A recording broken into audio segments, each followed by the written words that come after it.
أنا من الأشخاص المعروفين في بلدي، وطبعا للنشاط الاجتماعي والإنساني، وطبعا خلال تواجدي في لبنان نشطت في مساعدة واستقبال اللاجئين السوريين، وأيضا في مجال الصحة، مساعدتهم في مجال الصحة، في مجال التعليم.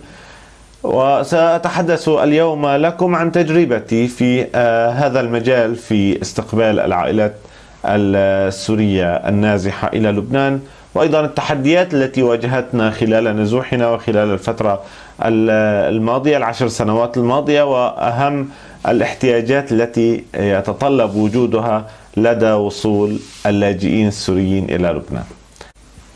أولا سأتحدث عن الحاجة إلى المأوى، إلى المسكن. وطبعا ظهرت هذه المشكلة في بداية 2013 بعد التدفق الكبير لأعداد اللاجئين، ولم يعد هناك منازل للإيجار لكي يسكن فيها هؤلاء النازحين، فكان لابد من إقامة مخيمات على الأراضي اللبنانية، رغم أن هذا شيء ممنوع في القانون اللبناني، ولكن لا خيار أمام هؤلاء العائلات.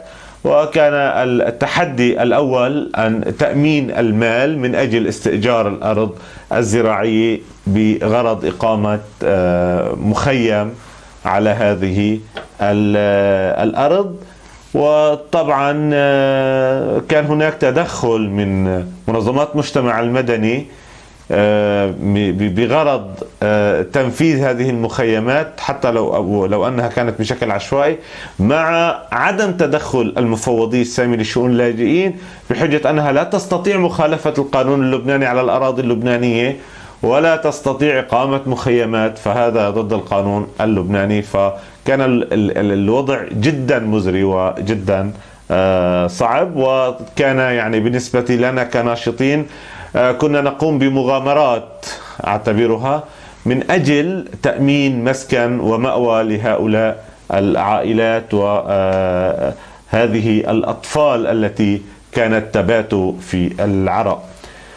طبعا يعني أكبر مشكلة كما قلت هو تأمين المال من أجل دفع أجور المخيمات وأجور البيوت، لذلك دائما هناك خطر الطرد من المخيم أو الطرد من البيت بسبب عدم تأمين أو عدم الاستطاعة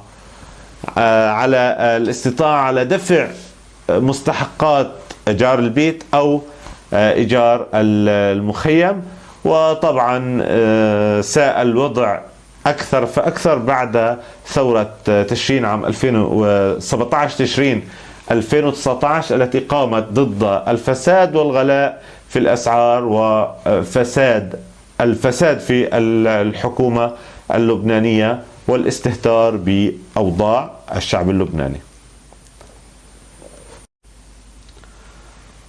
الوضع الإغاثي: الطعام، الشراب، الحاجات الأساسية، اللباس، وسائل التدفئة، مواد التدفئة.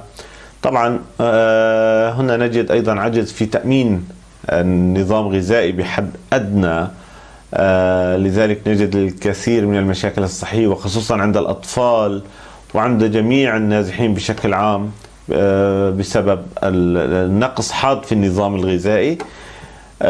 هذه الحاجة ليست جديدة، وإنما مترافقة منذ وصول اللاجئين السوريين إلى الأراضي اللبنانية.